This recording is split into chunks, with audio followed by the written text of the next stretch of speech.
Welcome again to the channel. So क्वालिटांस India में आपका हार्दिक स्वागत है। हाँ, आई नो कि वीडियो काफ़ी लेट हो गया है। ये जो हमारा ISO IEC 17025 2017 के लिए, बट क्योंकि मैं एक्चुअली आप काफ़ी ज़्यादा साइट्स पे भी इन्वॉल्व रहता हूँ, सो टाइम नहीं मिल पाता। हाँ, कोशिश करूँगा मैं 17025 जो है आपका कंप्लीट यहाँ पर मैं अच्छे से कंप्लीट करके जाऊँ, ताकि जो भी आपके डाउट्स रहते हैं वो सब आपका जो है सब सॉर्ट आउट हो जाए। बाकी अब देखते हैं स्ट्रक्चरल रिक्वायरमेंट में होता क्या है। स्ट्रक्चरल रिक्वायरमेंट के अंदर एज पर स्टैंडर्ड जो है आपके बेसिकली स्ट्रक्चर, एक लेबोरेटरी अगर आप रन कर रहे हैं तो उसका स्ट्रक्चर कैसा होना चाहिए, ये एक स्ट्रक्चरल रिक्वायरमेंट के अंदर आता है। सो ये बेसिकली क्लॉज 5 जो है वो स्ट्रक्चरल रिक्वायरमेंट को एड्रेस करता है। इसके अंदर जो है इसके रिक्वायरमेंट के अंदर करीब करीब काफ़ी सारे types, you can say 7 different clauses हैं। हर एक क्लॉज अपनी अलग डिमांड करता है। तो हम शुरू करते हैं लीगल एंटिटी से। अब कई लोगों में इशू रहता है कि लीगल एंटिटी होता क्या है। लीगल एंटिटी जैसे कि GST सर्टिफिकेट, ये सब चीज़ें, GST सर्टिफिकेट, MSME, बट काफ़ी सारी एक्रेडिशन बॉडी है इंडिया में लाइक NABL जो कि GST और MSME सर्टिफिकेट को लीगल एंटिटी नहीं मानता है। तो अभी इन्होंने एक नया इनका लाया है OPC, that is 1% company. So for example अगर कोई कंपनी है जो प्रोप्राइटरशिप बेसिस पे है, सो वो OPC बन के जो है वो NABL में जा सकता है। तो बेसिकली लीगल एंटिटी है क्या? Legal entity as per standard the laboratory shall prove its existence by appropriate legal document if only the entity that is part of the laboratory has a legal existence. This situation shall be described in the management system and document. Basically आपको अपने management system में properly define करना है कि आप legal entity किस तरीके से है। तो उसके लिए आपको करना क्या होता है मैं आपको बता देता हूँ। लीगल एंटिटी एक्चुअली मतलब क्या है? लीगल एंटिटी का मतलब है, फॉर एग्जांपल, कोई एक ऐसी कंपनी, संस्था जिस पे किसी को अगर केस करना हो या किसी क्लाइंट के ऊपर आपको केस करना हो, तो आपका लीगली वैलिड होना ज़रूरी है। तो काफ़ी सारे डॉक्यूमेंट हैं आजकल। तो MEA का सर्टिफिकेट मिल जाता है, शॉप एंड एस्टैब्लिशमेंट एक्ट का मिल जाता है, काफ़ी सारे डॉक्यूमेंट है। बट कोशिश करिए आपकी जो लेबोरेटरी है एज पर जो हमारी one of the most renowned AB है लाइक NABL इन इंडिया, सो वो जो है चाहते हैं या तो OPC हो या प्राइवेट लिमिटेड या फिर लिमिटेड फर्म। सो एक लीगल एंटिटी रहता है। अब लीगल एंटिटी काफ़ी सारे मायने हैं अपने। सो लीगल एंटिटी इस्टेब्लिश करने से तो बेसिकली एक तरीके से यू कैन से लाइफ दे दी जाती है एक संस्था को, यहाँ ये लीगली वैलिड है। और GST और MSME अभी NABL कंसीडर नहीं कर रहा है, पहले करता था किसी टाइम पे, बट अभी जो है OPC का ट्रेंड इन्होंने स्टार्ट किया है। सो अगर आप एक पर्सन, सिंगल पर्सन है, तो आप OPC में अपने आप को रजिस्टर किए तभी आप जा सकते हैं।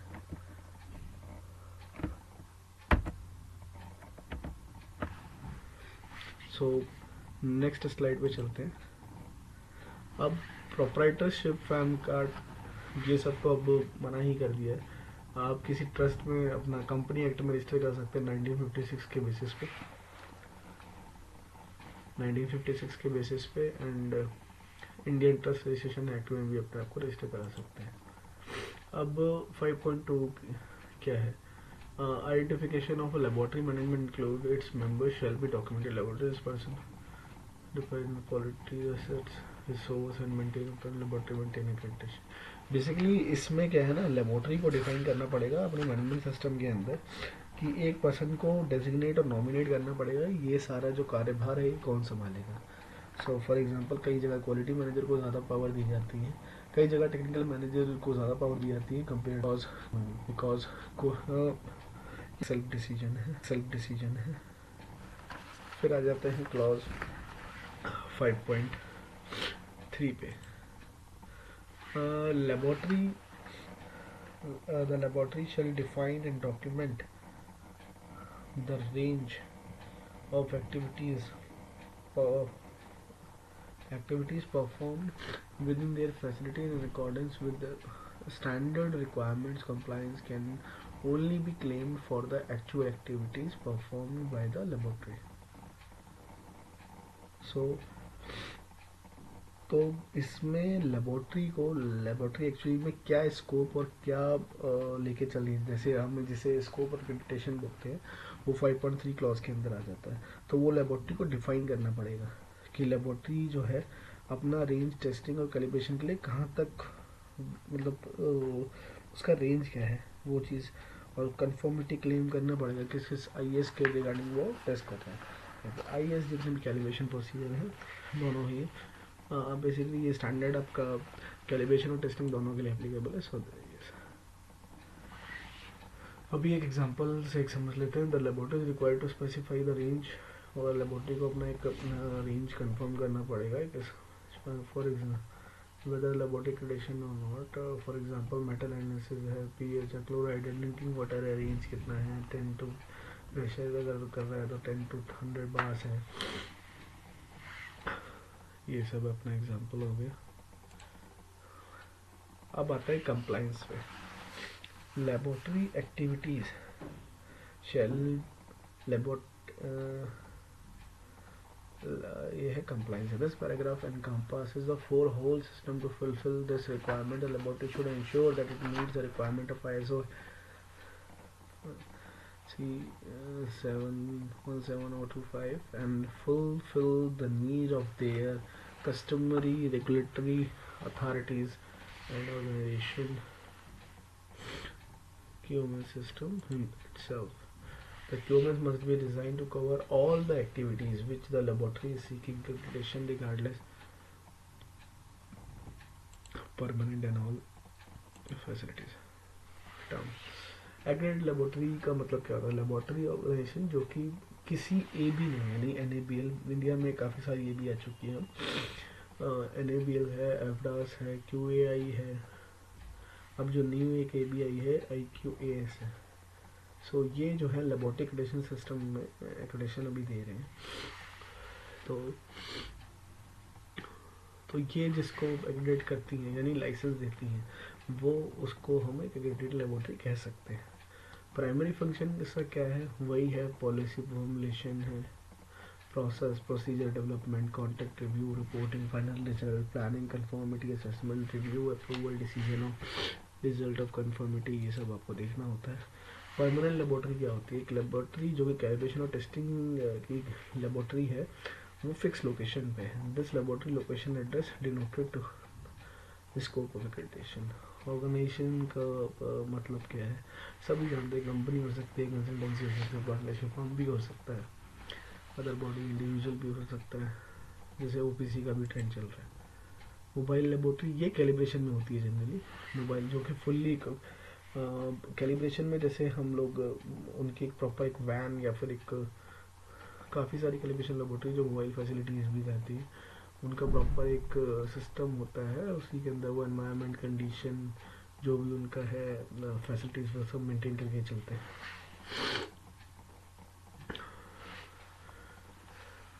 सो 5.4 में बेसिकली ये था आपका रिगार्डिंग जो भी, जैसे काफ़ी सारे रेगुलेटरी कंप्लाइंसेस हैं। फॉर एग्जांपल 17.025 को आपको मेंटेन करके चलना ही चलना है, पर काफ़ी सारे रेगुलेशंस भी हैं।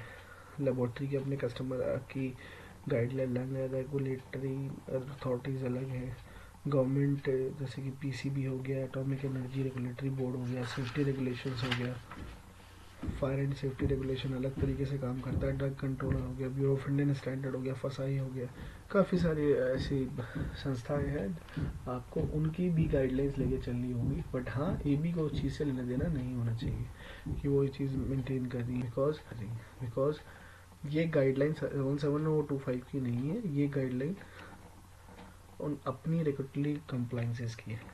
5.5 क्या कहता है? बेसिकली आपको एक इसमें ऑर्गेनाइजेशन चार्ट के बारे में बोलता है। सो इसमें आपको क्या करना है, इसके 3 सब क्लॉजेज हैं ABC।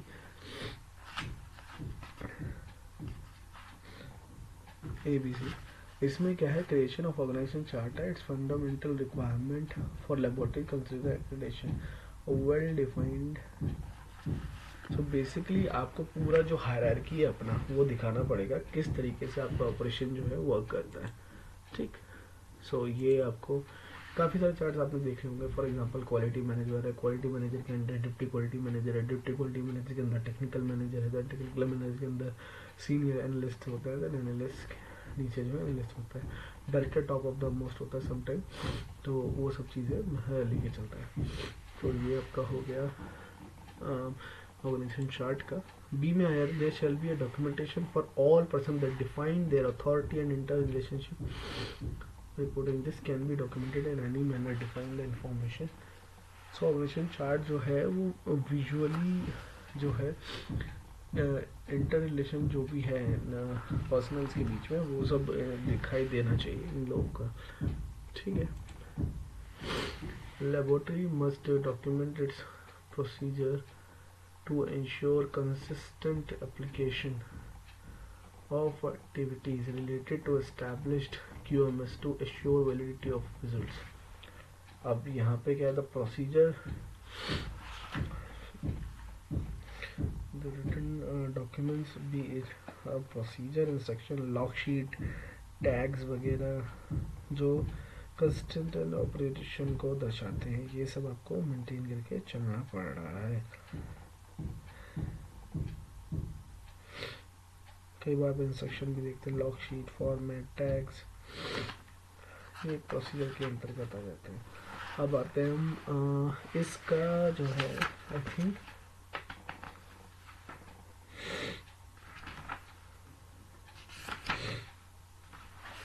सेकेंड लास्ट क्लास पे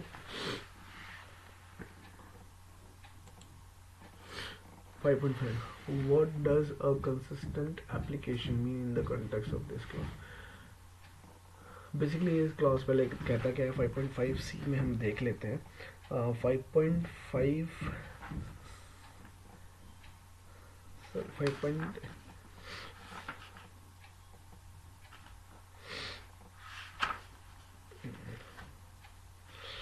document its procedure to the extent necessary to ensure consistent application of its laboratory activities and the validity। अभी consistent application का मतलब क्या है यहाँ पे? Consistent application means what when a procedure is written it must be detailed so that when it is performed by competent and authorized person, when the undocumented steps or variances in its implementation do not as well। So basically consistent application का मतलब है जितने भी procedure जो भी लिखे गए हैं वो एक परफॉर्म करे जाने पर वो कॉम्पिटेंट ऑथराइज पर्सनल के थ्रू ही कराना चाहिए। ये चीज़ें डॉक्यूमेंटेड होनी चाहिए, सारी चीज़ें, कौन बंदा क्या परफॉर्म कर रहा है, ये सब चीज़ें। सो the laboratory is required to document its procedure to the extent necessary, which means flexibility for the laboratory deciding in order to ensure consistent application of its laboratory। Basically जो भी आपके रिजल्ट है वो इफेक्ट नहीं करना चाहिए, ये यहाँ पे ये कहना चाह रहे हैं।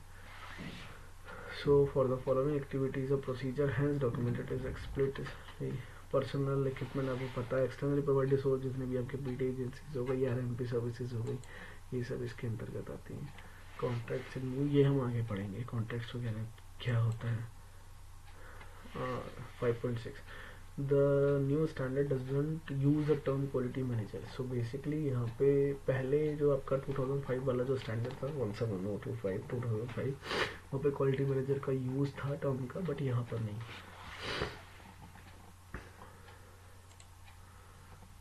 The laboratory shall have personnel with the defined responsibilities to carry out the duties।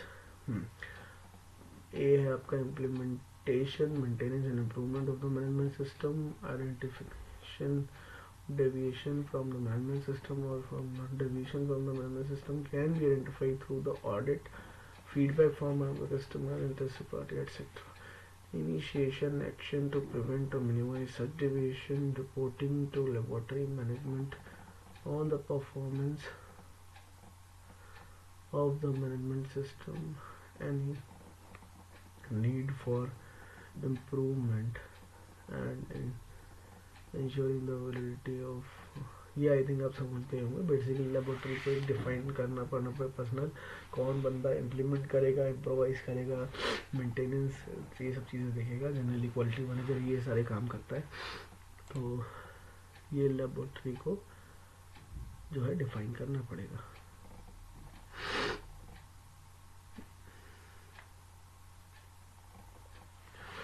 Top management must be sure that any major changes or even minor changes in the management do not interfere with the goals of objectives. Basically कोई भी आप major और minor change करें, ये ना हो जाए कि जो आपका मेन जो लेबोरेटरी ने जो आपका ऑब्जेक्टिव है वो ही पूरा डगमगा हो जाए। फॉर एग्जांपल आपने एक थर्ड पर्सन ऐसा ला दिया अपनी लेबोरेटरी में जो कि लेबोरेटरी के रिजल्ट्स को इफेक्ट कर सकता है। कैसे? फॉर एग्जांपल काफ़ी सारे जो आपका क्लाइंट्स है उनका रिश्तेदार निकल जाए, तो ऐसी चीज़ें नहीं करनी है जो कि कॉन्फ्यूजन, जो कि इम्पार्शलिटी का one of the major concept है। तो ये सब चीज़ें आपको मैनेज करके चलनी पड़ेगी। टॉप मैनेजमेंट शैल इंश्योर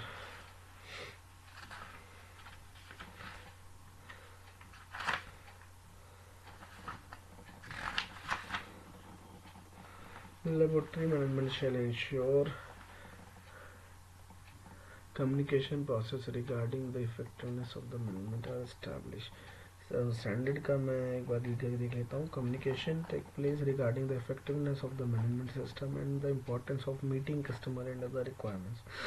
बेसिकली यहाँ पे क्या, हेड्स जो भी हैं लेबोरेटरी के, उन्हें पीरियडिकली जो है स्टाफ की मीटिंग बुलानी चाहिए कि प्रॉब्लम क्या चल रहा है, क्या सोल्यूशन कुछ बन रहा है कि नहीं बन रहा। प्रॉब्लम कई बार होता है ना, दिक्कतें आ रही हैं क्लाइंट्स को, वो सब हम लोग डिस्कस नहीं कर रहे, ये सब मैनेजमेंट रिव्यू का पार्ट है, ये सब आपको करना पड़ेगा।